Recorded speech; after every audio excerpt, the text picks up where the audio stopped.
वजीर खारजा एस जयशंकर ने पाकिस्तान को दहशतगर्दी का अड्डा बताया है। उन्होंने कहा कि पाकिस्तान में रह रहे मतलूबा दहशतगर्दों को हिंदुस्तान के हवाले किया जाए। आपको बता दें कि 2011 में हिंदुस्तान ने पाकिस्तान को 48 दहशतगर्दों की फहरिस्त सौंपी थी, जिसमें दाऊद इब्राहिम का नाम सर फहरिस्त था।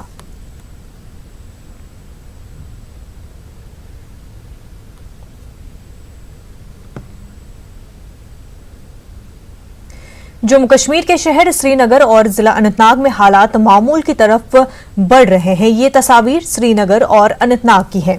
सड़कों पर मुसाफिर बसें चलती देखी जा सकती हैं। बाजार भी दिन के दौरान खुलना शुरू हो गए हैं। मिलिटेंटों की जानिब से लगातार हालात को बिगाड़ने की कोशिशों के बावजूद हालात मामूल पर लौट रहे हैं।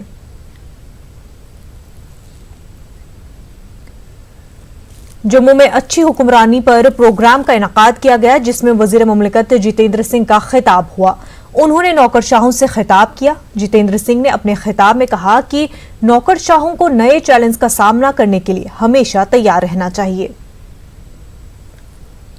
One of the earliest statements made by him, as was being referred to by Chandramouli in a different way, was maximum governance, minimum government. What is the meaning of maximum governance? A progressively increasing citizen participation. When we came in 2014, the number of grievances being registered per year was just about 2 lakhs. Today, 5 years later, it is, as we calculated on the 31st of December, it is 16 lakh more than that per year. So it's gone up 8 times. One of the media persons sardonically asked, he said, कहीं ऐसा तो नहीं कि मोदी सरकार के खिलाफ शिकायतों की संख्या बढ़ती जा रही है, जो आप कह रहे हैं कि 2 लाख से 16 लाख होगा।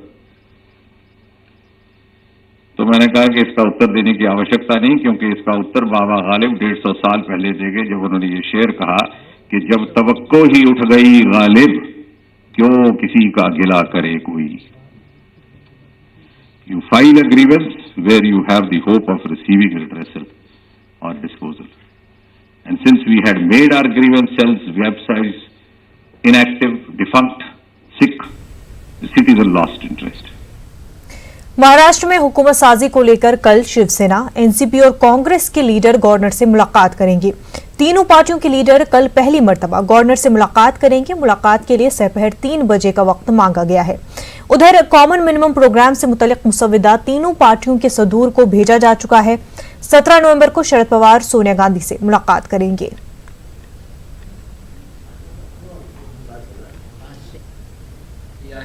कल हमारी 3 पार्टी की बैठक में ये तय हुआ था कि महाराष्ट्र में पूरी तरह से प्रशासन ठप हो गया है।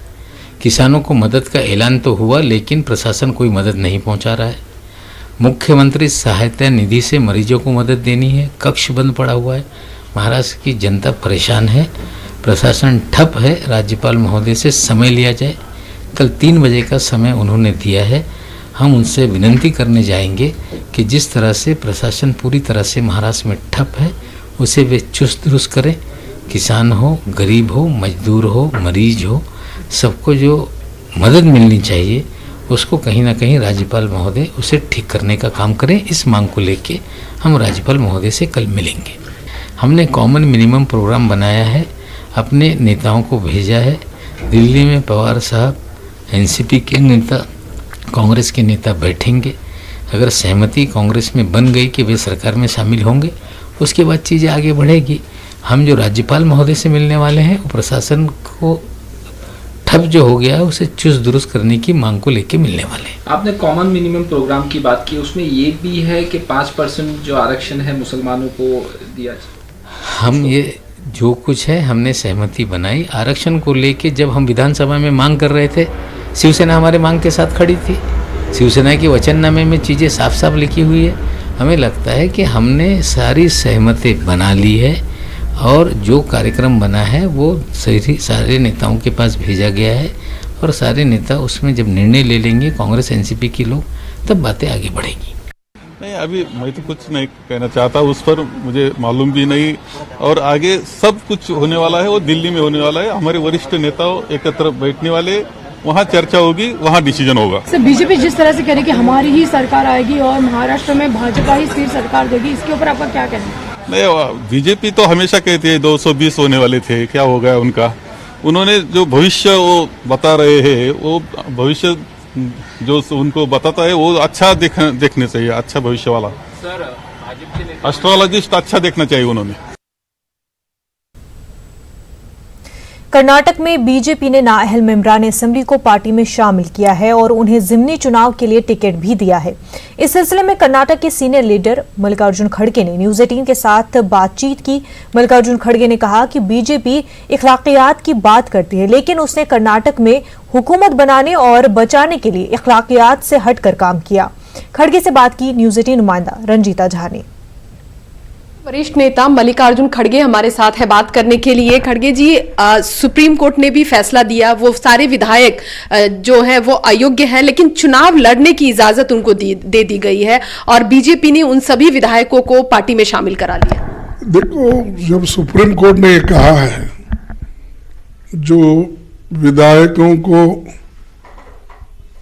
स्पीकर ने अयोग्य ठहराया था, वो सुप्रीम कोर्ट ने अपील किया और यहाँ पर खास करके बीजेपी के नेता लोग इतने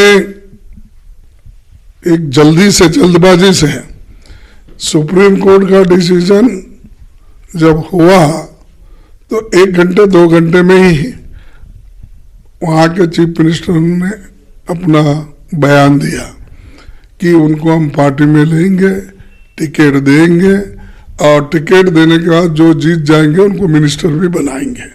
तो ये टेम्पटेशन आज जो उनके दिल में से बात बाहर निकली कि आपको मिनिस्टर देते आओ, यानी लुभा के उनको लिया गया था। तो इसी से ये जाहिर होता है कि वो नैतिकता की जो बात करते हैं, ऑनेस्टी की जो बात करते हैं और डिसऑनेस्ट मेथड से अपने सरकार को बचाने के लिए ये सारी चीजें कर रहे हैं। ये एक रिश्वत ही है ना। जब खुद एक चीफ मिनिस्टर कहता है कि वो जीत के आने के बाद इमीडिएटली हम उनको मिनिस्टर बनाए, तो ये ऑफर अगर आज ही है तो इससे पहले कितने ऑफर ऐसे दिए होंगे वो।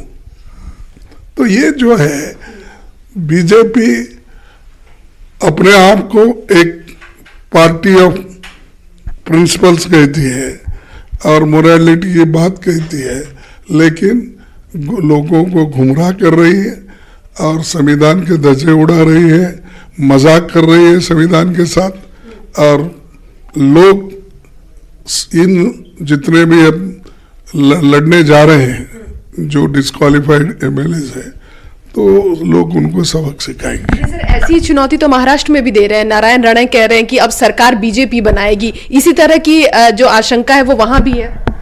मैं महाराष्ट्र के बारे में बात करने नहीं बैठा, मैं कर्नाटक के लिए बैठा हूं, कर्नाटक की बात। कैमरा पर्सन अप्पू के साथ रंजीता झा, न्यूज 18 नेटवर्क।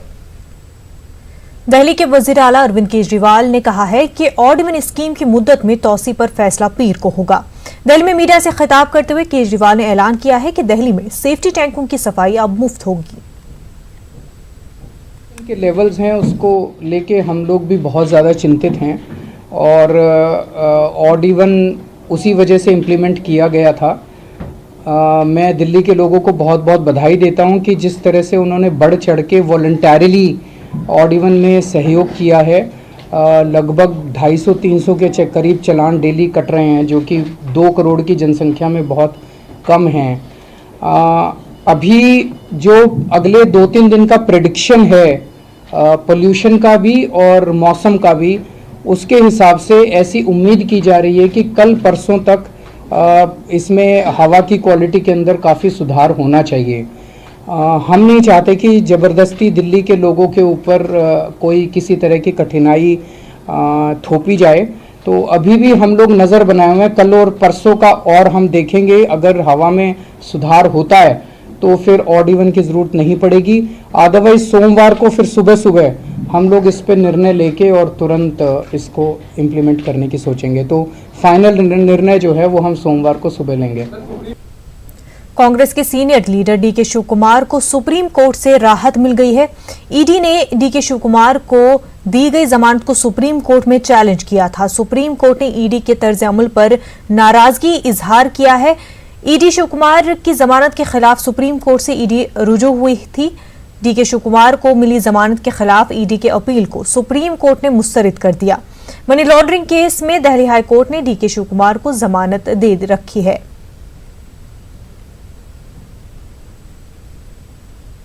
झारखंड के साबिक वज़ीर आला मधु कोड़ा को झटका लगा है। झारखंड असेंबली इंतखाबात में इस बार वो हिस्सा नहीं ले पाएंगे। सुप्रीम कोर्ट ने कहा है कि अभी नाअहली का 1 साल और बचा है, इसीलिए मधु कोड़ा इंतखाब नहीं लड़ सकते हैं। झारखंड में होने वाले विधानसभा चुनाव से पहले झारखंड के पूर्व मुख्यमंत्री मधु कोड़ा को सुप्रीम कोर्ट से बड़ा झटका लगा है। दरअसल झारखंड के पूर्व मुख्यमंत्री मधु कोड़ा अब चुनाव नहीं लड़ सकते हैं। सुप्रीम कोर्ट में उन्होंने याचिका लगाकर चुनाव आयोग के उस फैसले को चुनौती दी थी, जिस फैसले में चुनाव आयोग ने उन्हें अयोग्य करार दिया था। हालांकि सुप्रीम कोर्ट ने आज सुनवाई के दौरान ये कहा कि उनकी अयोग्यता की अवधि अभी 1 साल और बाकी है, लिहाजा वो चुनाव नहीं लड़ सकते। लेकिन सुप्रीम कोर्ट उनकी याचिका पर मेरिट के आधार पर सुनवाई के लिए तैयार हो गया है। सुप्रीम कोर्ट इस पूरे मामले में चुनाव आयोग को नोटिस जारी कर जवाब तलब किया है। लेकिन फिलहाल मधु कोड़ा जिस उम्मीद से सुप्रीम कोर्ट आए थे, वो उम्मीद उनकी पूरी नहीं हो सकी। सुप्रीम कोर्ट ने उन्हें फिलहाल साफ कह दिया कि अभी आपकी अयोग्यता 1 साल और है, लिहाजा आप चुनाव नहीं लड़ सकते हैं। कैमरामैन सोनू के साथ सुशील पांडे, न्यूज़ 18 दिल्ली। मीडिया के इंटरव्यू के इसरार पर सीजेआई ने बयान जारी किया है। सीजेआई ने कहा कि जजों को अपनी आजादी बनाए रखने के लिए खामोश रहना चाहिए, लेकिन खामोश रहने का मतलब ये नहीं कि वो बोलेंगे नहीं। आपको बता दें कि सीजेआई रंजन गोगोई का आज आखिरी वर्किंग डे है, वो कल रिटायर हो रहे हैं। सीजेआई रंजन गोगोई आज शाम वीडियो कॉन्फ्रेंसिंग के जरिए हाईकोर्ट के जजों से खिताब करेंगे। बताया जा रहा है रंजन गोगोई हर एक को सख्त मेहनत करने और मुकदमा जल्द निपटाने की तरगीब देंगे। जस्टिस रंजन गोगोई आज अपने आखिरी वर्किंग डे पर अगले चीफ जस्टिस शरद अरविंद के साथ बैठे। वहीं सुप्रीम कोर्ट बार एसोसिएशन के सदर राकेश खन्ना ने उनका शुक्रिया अदा किया और उनके मुस्तकबिल के लिए नेक ख्वाहिशात का इजहार किया। जस्टिस बोबडे 18 नवंबर को मुल्क के 47वें चीफ जस्टिस का हलफ लेंगे। चीफ जस्टिस रंजन गोगोई के कार्यकाल का आज आखिरी दिन है। सुप्रीम कोर्ट उन्हें हमेशा याद रखेगा। साथ ही साथ चीफ जस्टिस ने अपने कार्यकाल में कई परंपराओं की शुरुआत की तो कई परंपराएं खत्म की। परंपराओं की शुरुआत की बात करें तो चीफ जस्टिस रंजन गोगोई ने शपथ ग्रहण से पहले राजघाट जाकर एक नई परंपरा की शुरुआत की, जहां पर उन्होंने महात्मा गांधी को श्रद्धा सुमन अर्पित किया। हालांकि चीफ जस्टिस रंजन गोगोई के फैसलों की बात करें तो चीफ जस्टिस रंजन गोगोई ने आस्था राजनीति को लेकर कई अहम फैसले भी दिए। न्यायपालिका में सुधार के लिए उन्होंने कई महत्वपूर्ण कदम भी उठाए।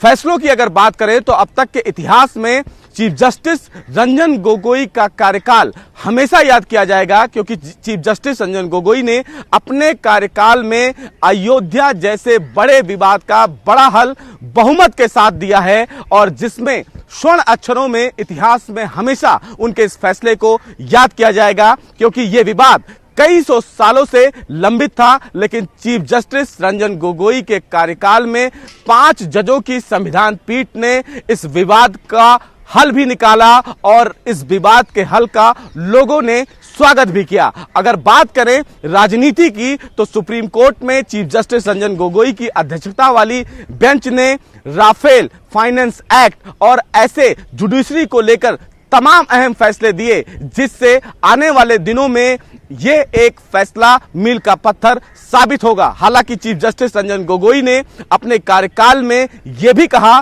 कि वो फिलहाल पत्रकारों से बातचीत नहीं करेंगे। उन्होंने अपने आज के कार्यकाल में तमाम वकीलों को धन्यवाद भी दिया। लेकिन चीफ जस्टिस रंजन गोगोई का कार्यकाल और उनके कार्यकाल में लिए गए महत्वपूर्ण फैसले उन्हें हमेशा याद करते रहेंगे। कैमरामैन सोनू के साथ सुशील पांडे, न्यूज़ 18 दिल्ली। बीएचयू में तलबा के 2 ग्रुपों में जबरदस्त झड़प के बाद सख्त सिक्योरिटी है। 15 तलबा को पुलिस ने हिरासत में लिया है। बीएचयू गेट पर तलबा ने नारेबाजी की। हमारे नुमाइंदे उपेंद्र देवदी ने तलबा से बातचीत की। के बाद अभी भी छात्र जो है आंदोलनरत हैं और धरने पर हैं। इस वक्त हम बीएचयू के मुख्य द्वार पर खड़े हैं, जहां आप देख सकते हैं किस तरीके से same BHU VC police free campus suspend इस तरीके के बैनर्स लगे हैं और बीएचयू अगेंस्ट पुलिस ब्रॉटनेली, मतलब जो पुलिस के खिलाफ जो उनका आक्रोश है वो बीएचयू के छात्रों का जाहिर है। इसमें जो गेट है वहां पर आप देख सकते हैं किस तरीके से वो अपनी बात रख रहे हैं बैनर पोस्टर्स के माध्यम से, और पूरा गेट बंद कर दिया गया है। कुछ छात्र हैं हमारे साथ, हम उनसे बात करने की कोशिश करते हैं। ये क्या आप यहीं पे हैं? हाँ यहीं पे। क्या है पूरा मांग? मांग ये है कि जो अमरेंद्र पाड़े ने जो बर्बरता की, छात्र शांतिपूर्वक प्रदर्शन कर रहे थे, अमरेंद्र पाड़े ने आके लोगों को नीचे मारते हुए ले आए, फिर नीचे उनको बैठाया, वीडियो बना के उनको गाली दी गई, फिर उनको मारते हुए नीचे से ऊपर ले जाया गया, रूम तोड़ के मारा गया, बच्चों को रूम जबरदस्ती खुलवाया गया पीसी वालों ने। चाहते हैं उनसे ही बात करते हैं। आप उस BA third year LBS hostel में आप लोगों की मांग है जिस तरीके से आप लोग अभी गेट बंद किए हुए हैं? सबसे पहले हमारी मांग है जो आप इनके दिखा रहे थे चोट, हाँ चोट तो लगी थी क्योंकि लाठी से हम पे वार किया गया था। ये है कि सबसे पहले हॉस्टल खोला जाए क्योंकि हम लोगों का पेपर चल रहा है, और जो लड़कों को अरेस्ट किया गया छोड़ दिया जाए, क्योंकि हॉस्टल में हम लोगों के परिचित दोस्त रहते हैं, तो वो जरूरी नहीं कि सब लोग एडमिट आई कार्ड लेके ही अंदर आए। हम यहाँ पे बीएचयू के छात्र जो है जमा है और मैं तस्वीरें दिखाना चाहूंगा आपको कि किस तरीके से ये मुख्य गेट है सिंगदौर, जहाँ पूरी तरीके से अब जो बंद कर दिया गया है और बड़ी संख्या में जो हॉस्टल के छात्र हैं वो यहाँ जमा है। उनका कहना है कि जब तक हमको हॉस्टल पे जो है वापसी नहीं कराई जाएगी तब तक ये धरना चलेगा। साथ ही साथ उनका आरोप है कि पुलिस ने बर्बरता की। और कल आपको बता दें किस तरीके से दो हॉस्टल के छात्र गुटों के बीच में जो मारपीट के बाद जो बवाल हुआ, उसके बाद यहाँ पर पुलिस आती है, PSC आती है, उसके बाद जो है यहाँ पर जो आंदोलन छात्र होते हैं, जो बवाली छात्र होते हैं, उन पर लाठीचार्ज होता है। उसके बाद हॉस्टल की तलाशी होती है, हॉस्टल की तलाशी में जो है एक अवैध तमंचा भी मिलता है और कई सारी बाहरी छात्र मिलते हैं। उसके बाद पुलिस यहाँ लाठीचार्ज करती है। देर शाम तक यूं ही बवाल चलता रहता है। उसके बाद देर रात छात्र धरने बैठते हैं और अब जो देर रात छात्र धरने बैठे उसके बाद अभी भी ये धरना जारी है और अब जो मुख्य गेट है वो बंद कर दिया गया है। तो एक बार फिर बीएचयू में जो है तनाव की स्थिति है और देखना ये होगा कि अभी तनाव कब तक खत्म होता है और कैसे बीएचयू प्रशासन बीच का रास्ता अपनाता है। कैमरा पर्सन पंकज सिन्हा के साथ उपेंद्र द्विवेदी, न्यूज़ 18 वाराणसी। अयोध्या के तारीखी मुकदमे का फैसला आने के बाद माहौल में कुछ सुकून और ठहराव महसूस किया जा रहा था, लेकिन अब नजरसानी की अर्जी दाखिल करने के मामले में गहमा गहमी फिर शुरू हो गई है। जफरयाब जिलानी के मुताबिक मुकदमे की पैरवी कर रहे वुकला और पर्सनल लॉ बोर्ड मानते हैं कि हमारे साथ इंसाफ नहीं हुआ है, ज्यादती हुई है। आपने वाज़ेह तौर पर यह बयान दिया है कि रिव्यू के लिए आप एक बार फिर अदालत उज़्मा का रुख करेंगे। बड़े पैमाने पर इस फैसले का इस्तकबाल किया है तमाम तबकात के, तमाम मज़ाहिब के लोगों ने। क्या सोचते हैं आप, किस सबब के तहत रिव्यू का मुतालबा करना चाहते हैं आप? देखिए, हमने जो जजमेंट चीफ जस्टिस ने प्रोनाउंस किया है वो सुना और हमारे सभी वकीलों ने, सीनियर वकील धवन साहब भी मौजूद थे और जितने और वकील हमारे थे सब मौजूद थे कोर्ट में। उन सब की राय ये थी कि जजमेंट में हमारी तवक्कुआत के मुताबिक नहीं है, हम उससे मुतमईन नहीं हैं। और सबसे बड़ी जो ज़्यादती हमें नज़र आई उसमें ये कि कोर्ट ने ये मानने के बाद कि कम से कम 1857 से और 1949 तक वहाँ नमाज होती रही है, मस्जिद के साथ ज़्यादती हुई है, मस्जिद को गिराया गया, गलत गिराया गया, मस्जिद में मूर्तियाँ रखी गई, गलत रखी गई। उसके बाद ये कह दिया कि हमको अलग से ज़मीन दी जाए, वो ज़मीन हमारी मंदिर को दे दी। ये हम समझते हैं हमारे साथ इंसाफ नहीं हुआ और इसको दोबारा हमें कोर्ट में कहना चाहिए कि ये क्या बात है कि हम तो आप मान रहे हो कि इतने दिन से कम 90 साल तो आप मान रहे हो और 12 साल तो में कब्ज़ा मुखालफाना हो जाता है। तो ये कुछ सवालात हैं जो उनके जजमेंट से ही निकलते हैं। तो इस पर हमने वहाँ अपने वकीलों के सबको वहीं मशवरा कर लिया था कोर्ट में ही और सबकी राय थी कि हाँ ये चीज़ें ऐसी हैं जिसकी वजाहत होना चाहिए और कोर्ट में रिव्यू के ज़रिए ही हो सकती है।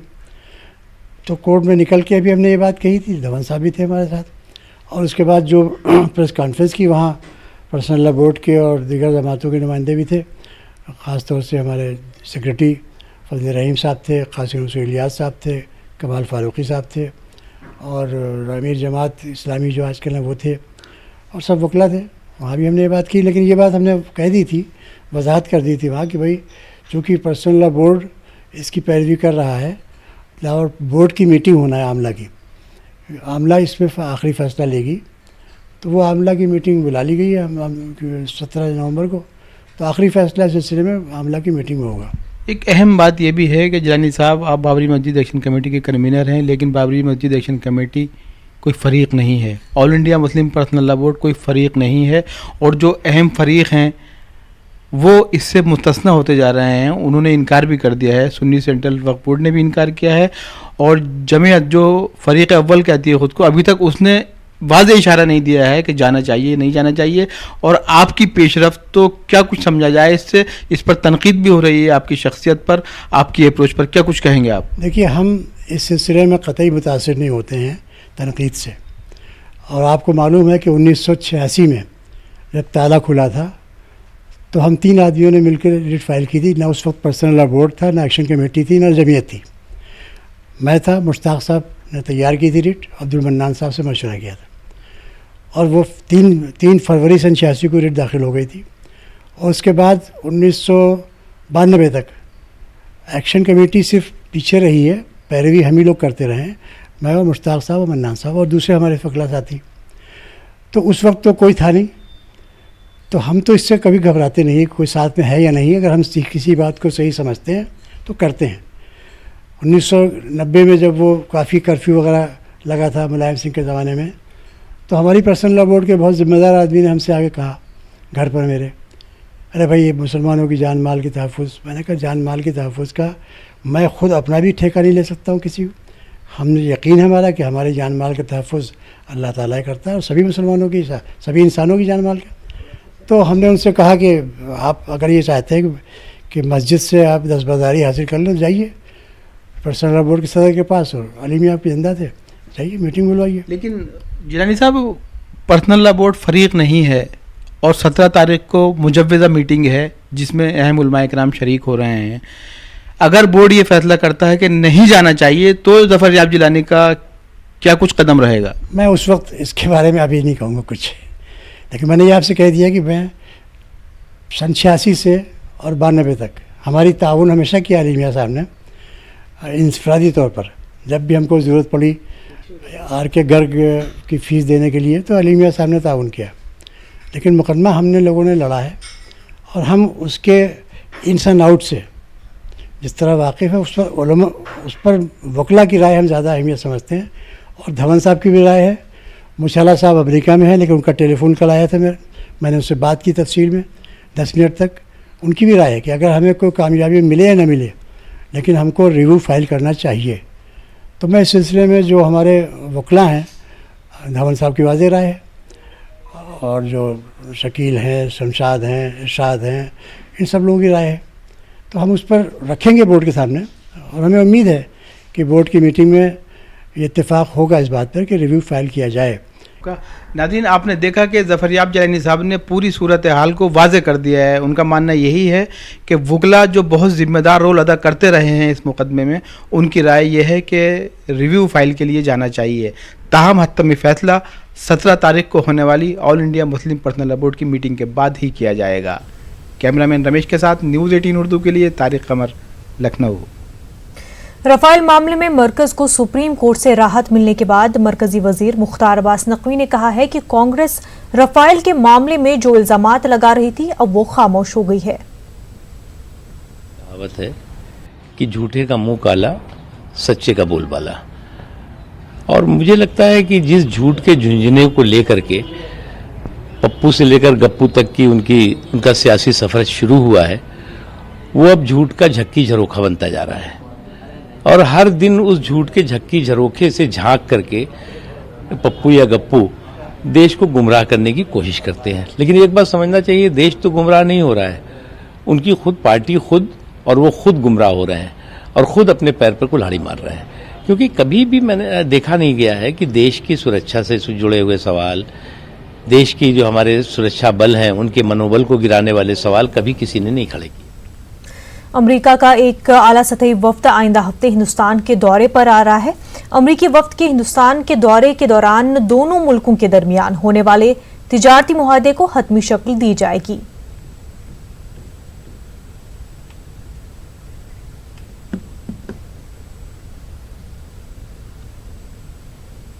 बुलेटिन में फिलहाल इतना ही। हमें दीजिए इजाजत। आदाब।